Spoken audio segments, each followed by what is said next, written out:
A wealthy businessman came home early from a trip, only to catch his wife fooling around with another man by the pool. But he didn't confront them. Instead, he quietly slipped into the bedroom, where the messy scene sent his blood pressure through the roof. Still, he didn't say a word to his wife. Instead, he began crafting an elaborate plan for revenge. That evening, his wife came home and seemed a little surprised to see him. "Weren't you supposed to be back next week?" Mike didn't bother explaining. He just walked over, pulled her into a warm embrace, and whispered how much he loved her. I love you. I know.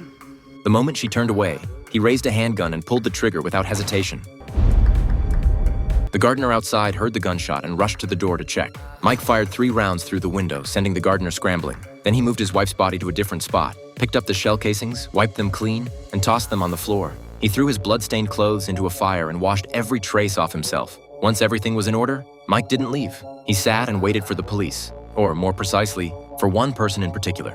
Sure enough, officers arrived shortly after, and Mike immediately requested a private conversation with an officer named Paul. That's right, Paul was the man sleeping with his wife. At that point, Paul had no idea who the victim was. He didn't know Mike, and he didn't know the woman's real identity. It wasn't until he noticed the photos on the wall that it hit him. The woman on the floor was his lover. He rushed over and found she was still breathing, barely. Meanwhile, Mike stood behind Paul with the gun. Paul quickly grabbed the weapon and tackled him to the ground. Officers outside stormed in and restrained Mike. His wife was rushed to the hospital, and as Mike sat in the back of the squad car, he flashed Paul a chilling smile, as if everything was going exactly according to plan. 3 days later, a preliminary hearing was held. The prosecutor assigned to the case was Will, a sharp young attorney with a 99% conviction rate. This seemed like a slam dunk. They had the murder weapon, and Mike had signed a full confession. The trial was supposed to be a formality, but then Mike made a series of moves that stunned everyone. He waived his right to a private attorney, insisted on representing himself, and demanded they skip the preliminary hearing and go straight to trial. Will found it a bit odd, but he was confident he could handle a case like this in his sleep.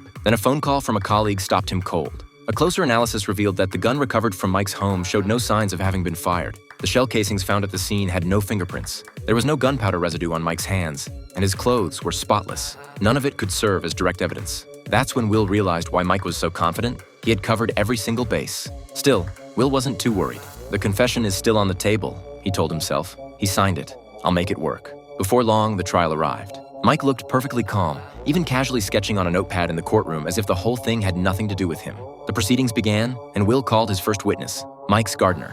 The gardener testified that between the time the shots were fired and the police arrived, no one entered or left the estate, making Mike the only suspect. Next came the second witness, Mike's wife's attending physician. Based on the bullet's trajectory and the severity of the injuries, the doctor concluded that Mike clearly intended to kill. His wife survived only by sheer luck, which constituted attempted murder. The judge then asked Mike if he had any objections to the testimony. Mike, still doodling away, casually said he had none. Finally, Will called his third witness, Officer Paul, the one who had arrested Mike. Now Mike sat up and paid attention.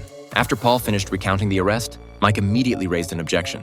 He rose slowly to his feet and declared that Paul had no right to testify because he'd been having an affair with Mike's wife. The courtroom went dead silent. Will was blindsided. Paul, furious, lunged at Mike and tackled him, which only proved Mike's point. Mike went further, claiming the confession had been signed under duress from Paul. Just like that, every piece of evidence the prosecution had fell apart, and the case was turned completely on its head. Will finally understood he was dealing with someone far more cunning than he'd expected. He couldn't afford to underestimate Mike any longer and had to start from scratch. First, he went to the villa where Paul and Mike's wife had been meeting and pulled the surveillance footage, but the images were too blurry to identify anyone. Then he searched Mike's office for anything useful, only to find that Mike had anticipated this too. Right on schedule, Mike called and mocked him, declaring that Will would leave empty-handed. Frustrated but out of options, Will headed to the hospital and tried reading books aloud to Mike's wife, hoping to wake her so she could testify. But the doctor delivered a devastating blow. The brain damage was too severe. She was almost certainly never going to regain consciousness. A vegetative state was the best-case scenario. With the final trial just a day away, Will's last hopes crumbled.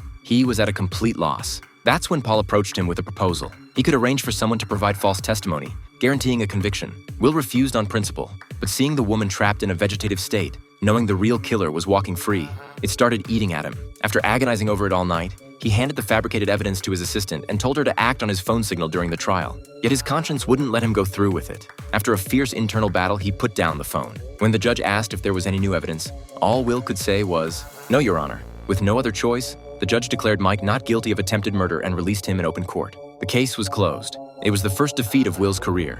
Just then, a gunshot rang out from outside. Will rushed out and found Officer Paul. The scandal had destroyed him.